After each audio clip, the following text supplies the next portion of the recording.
Welcome back, radio entrepreneurs, listeners, and fans.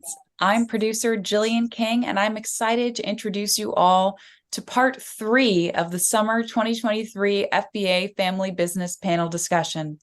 The family business. Is this a family affair? Should everyone in the family be in the business? In this final part of the panel discussion, we will be covering topics related to the logistics of working with family, who family members should report to, the overlap between family involvement and a company's goals, values, and dynamics, and much more. If you have not yet seen parts 1 and 2 of this panel discussion, we recommend you head over to radioentrepreneurs.com or any of our many channels to catch the first 2 segments. All of these discussions are intended to be highly relevant to family businesses, but also entrepreneurs of all types. So be sure to follow Radio Entrepreneurs on LinkedIn, YouTube, Spotify, iTunes, Facebook, or any of the many other platforms we stream on to see those first 2 segments. Next, I will introduce our panelists and moderator for this discussion. We are joined today by Stephen Wilchins, founding partner at Wilchins, Cosentino, and Novins, Rich Hirschen, partner at Gray, Gray, and our guests, Karen Bressler, former CEO of Agar, and David Gordon, president of the Gordon Companies. Welcome, everyone. Last but not least, a man who needs no introduction, Radio Entrepreneurs host and founder of Mage LLC, JDavis. Welcome, Jeffrey. And I will now hand the conversation over to you. I feel like I'm back in elementary school with that introduction. My teachers would say, Jeffrey needs no introduction. Get out of class. Don't even bother me. So I don't know if that's a positive or a negative again. But my next question, and I think it's pretty important for all of us, I'm going to combine 2 of our questions. Is it a good idea to have family members reporting to family members? And under what conditions would you have family members, or should they be reporting to a professional executive? Anybody want to grab that one first? I think it's been the theme of this whole thing is if you're running a family business, you're running it like any other business. And so that if that family member is appropriate for that family member to report to the CEO, who's also a family member, then that's the way it needs to go. If that family member's working their way up, they need to report to the appropriate, higher up. I don't think there really should be any special treatment for a family member. So who reviews the CEO, David? The board. Well, but if it's not fiduciary, how do you? We have an advisory board in place, right? So there's right. So part of that conversation is, I think that the CEO has to really understand that they're presenting an image, and they need to reflect that they have to do everything correctly. So they demonstrate to their employees, even their family members, that this is the right thing to do. And they're beyond approach. I think that's very important. I think that's a really important point, Stephen. Thank you for bringing that up.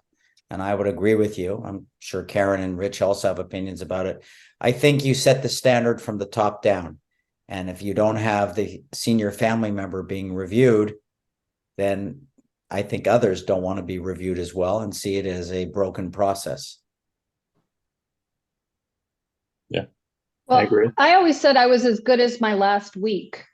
being a data-driven company and a sales-oriented company. So, we measured a lot that way. And and as a low-margin business also,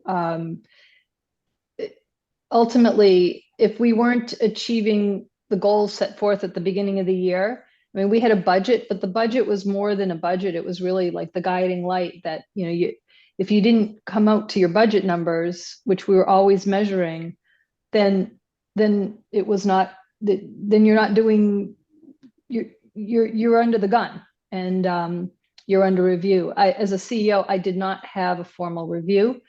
but nor did I had my dad as my board. So if something wasn't okay, he was the one that was going to let me know. It was informal. I'm not saying that was the best way to do it, but that's the way we did it. But I also had reported to other people prior to when I was CEO. Then I reported to my father, but prior to that, I reported to presidents, as Jeffrey recalled, 2 of whom we had to fire, and I reported to credit. I reported a general manager. I reported to various people throughout the years, and that was, I think, good. And it also gives you insight into the management team from a different angle, and you can also advise the senior leaders what you think about the people you're reporting to. Well, I think there's something else to this also, and because I have a little bit of experience with both of you, I could probably quote Karen Bressler better than David Gordon. But if Karen Bressler ever felt that somebody wasn't telling her the truth, even if it was about her, that was a good way to go to the guillotine right away. And I think she made that clear to everybody, that if she was being massaged or not given the hard data, no matter how tough it was, you were not staying in her world. So she really made it clear and invited people for that. I think David feels the same way too. If he's going to build trust with somebody, he wants to build trust because he knows people are going to tell him all sides of a story. And not every CEO in a family business wants that. And I think that's an important part of it also. You have to build a culture that says, it starts with me. Tell me what you think. Right. Yeah, I have that experience now. And we acquired a business in November, and trying to integrate teams, and my personality is to try and push and push and push and try and get the most out of everybody. And the ability to be self-aware and say, well, wait a second, I've seen our leadership that may not fully understand what's happening, or they're getting stressed out too, but being mindful of how everybody's feeling, and how their workloads are being able to be achieved on a daily basis, and just sort of being able to pump the brakes if you need to pump the brakes, take criticism and absorb it, and as long as you react to it, I think it's something that can help move things forward and keep yourself in check. Yeah, I agree with you, David. Yeah, I don't have much more to add. Well, I want to move it on. I think Yes. sometimes, though, as a CEO, you want to hear things. And I know I heard how Karen's philosophy is. But I think if you had a balance, trust and loyalty versus skill and success, I think I would opt for the latter versus the former. And I think that's certainly an issue as you move forward the company, because I think what tends to happen is that your trust and loyalty overcomes the skills for a number of CEOs. I'm not saying the 2 here on the panel, but I'm just saying generally.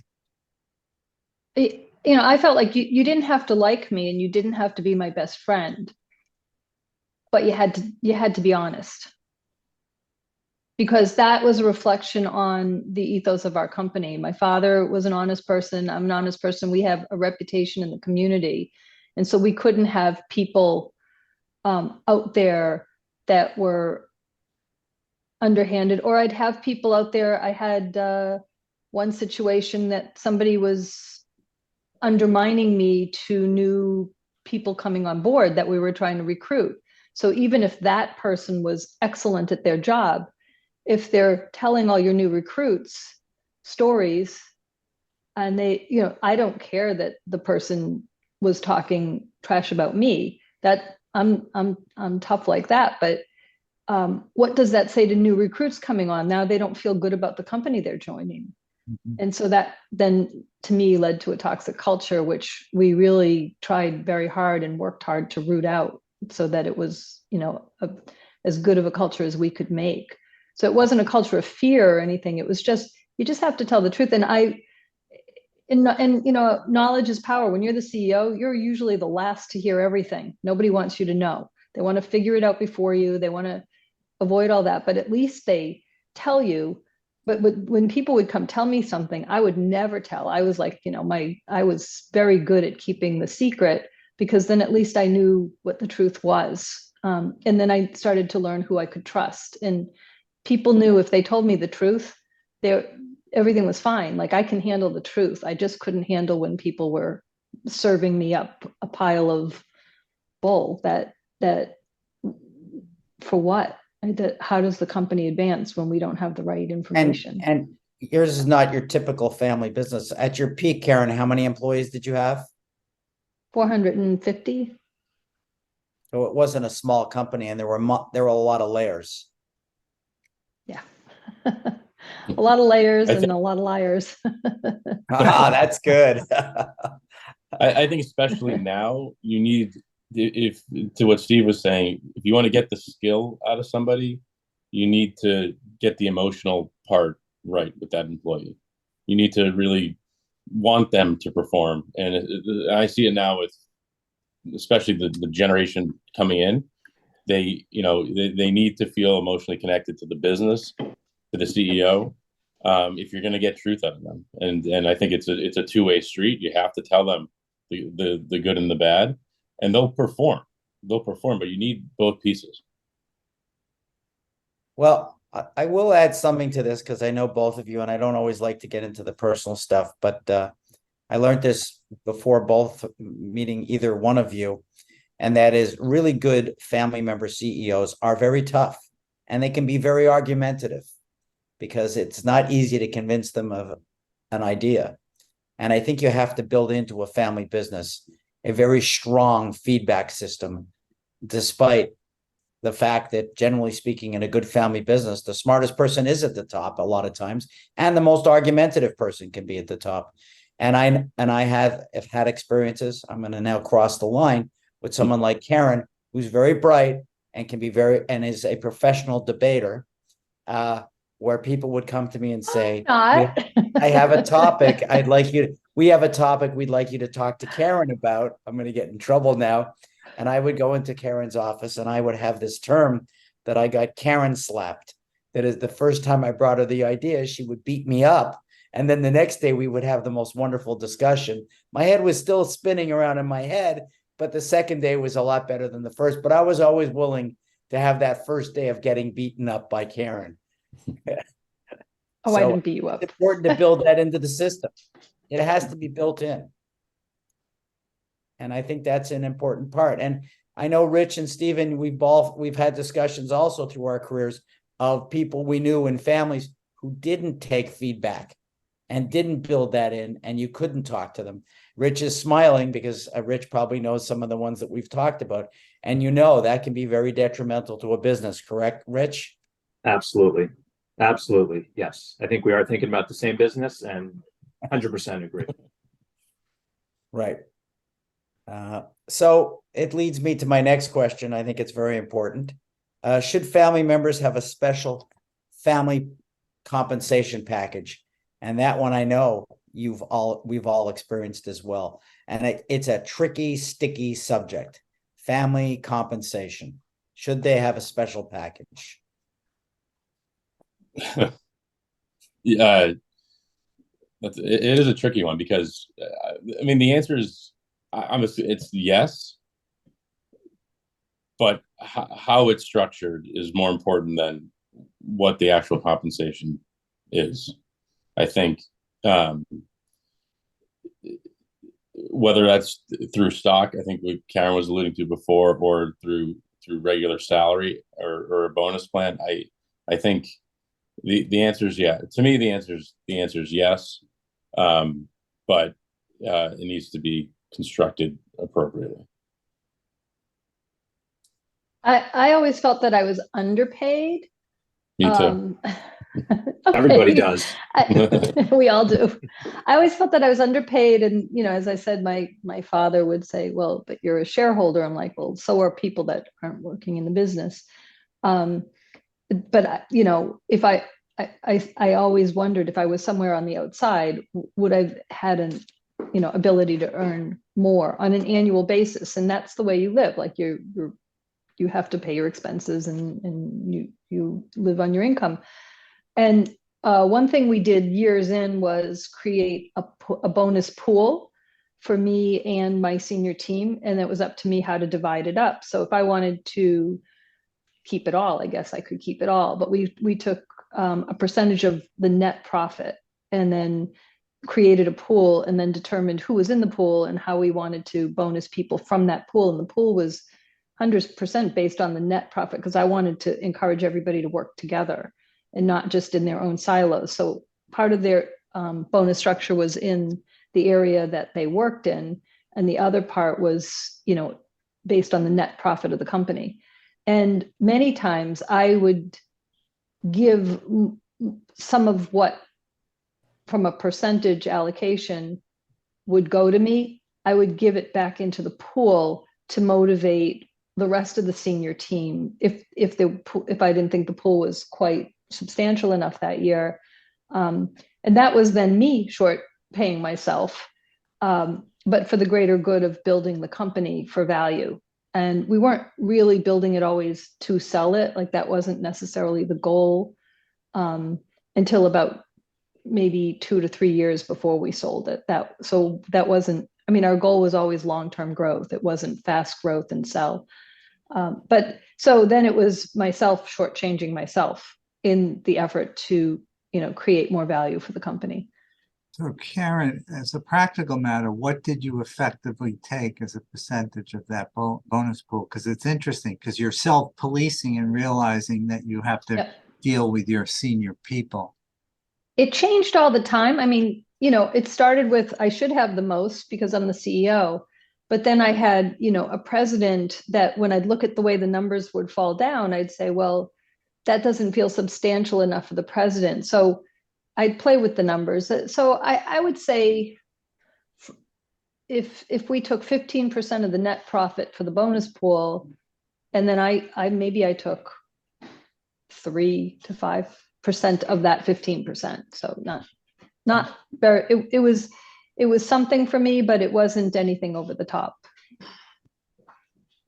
I think ideally that there really shouldn't be a special compensation plan for the family members. I think as much as you can, the family members that are working in the business should be compensated as to what that role should pay, whether they were a family member or not. I recognize that can be hard sometimes with family, but I think that's a good goal to have.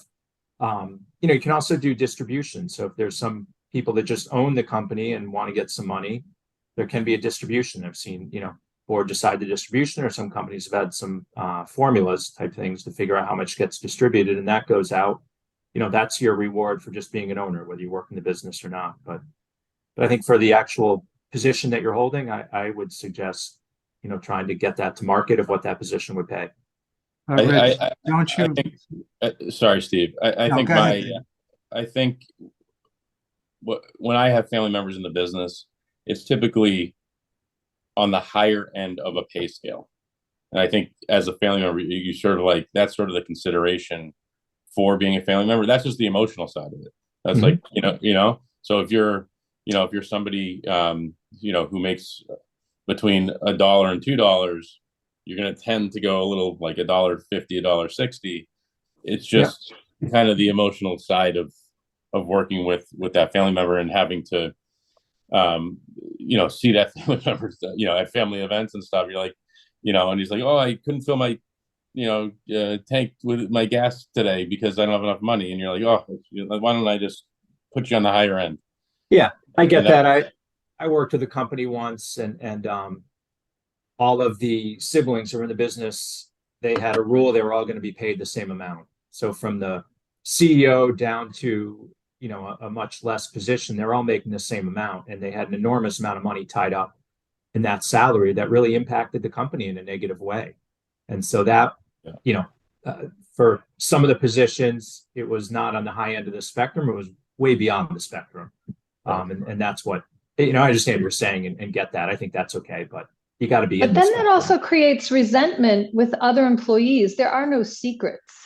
Yeah. And so everybody knows that somebody on the low end is being well overpaid, and while somebody in the same position is making a fraction of that. And Yeah. I think I go back to, then you start eroding your culture in your organization, and then that's damaging the business itself, as I think you're alluding to also. I'm so glad that Karen said what she said and that Rich did. I can think of companies that maybe we know, we not know, and I'll quote somebody again without giving a name.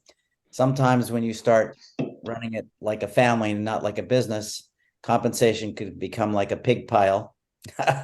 And when you're paying a lot of family members exorbitant salaries, the balance sheet, as Rich knows, suffers, the income statement suffers, and the business has no resiliency for a bad economy. And when you're not building resiliency into the balance sheet and income statement, you're headed towards a crash. Right. And you've got to put the business first. And if you start putting family first without logic, it has many ripple effects that can be very dangerous. And So, I just wanted to pick up what Rich said about, the compensation side, but don't underestimate that, you take distributions.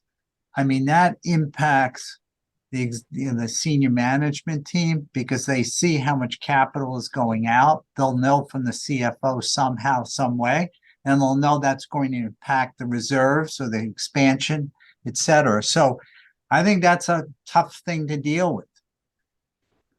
well, we're running along in time. I'm going to try to squeeze in one question, and that is, should there be a special development program for family members? I know, and I'll even trigger you, that if you look at the Ford Motor Company, they've always had that program for Fords, that you'd have a special development program that would enable them to get to the top. I also worked as an employee at Johnson & Johnson. Johnson's owned the family business. There has to be. So sometimes big corporations do have that type of program, but smaller family businesses, do you think of that this is an important part of that business as well? 100%. We do it now with senior management, including my family members,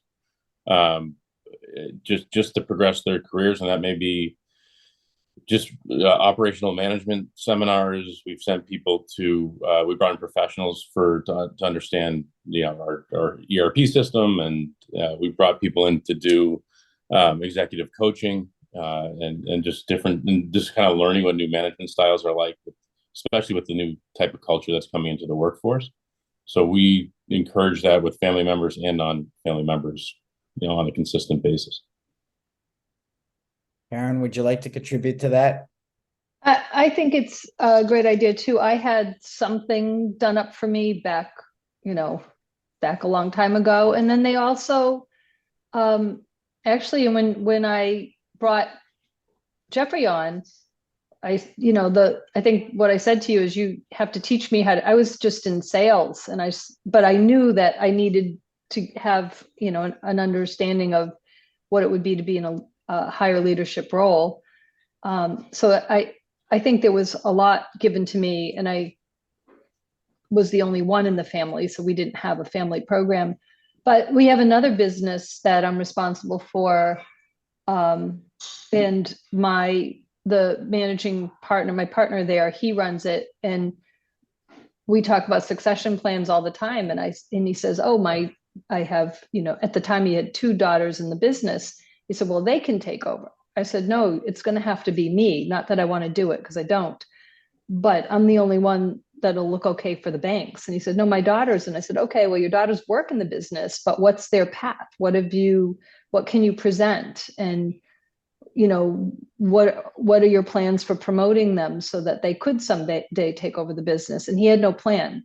So we go back to square one. So I think, in that business, it would have made a lot of sense. One of them has since left the business, and the other's like almost semi-retired. So the succession plan, in terms of him thinking it goes down to family, doesn't really work, because he didn't have anything in place to bring them up and through. Well, we have extended our timeline on all questions and all segments. Quite interesting, even though we didn't get through all our questions. So I'm going to turn it over to our producer, Jillian King. Welcome back, Jillian. Thank you, everyone. What an important conversation for family businesses.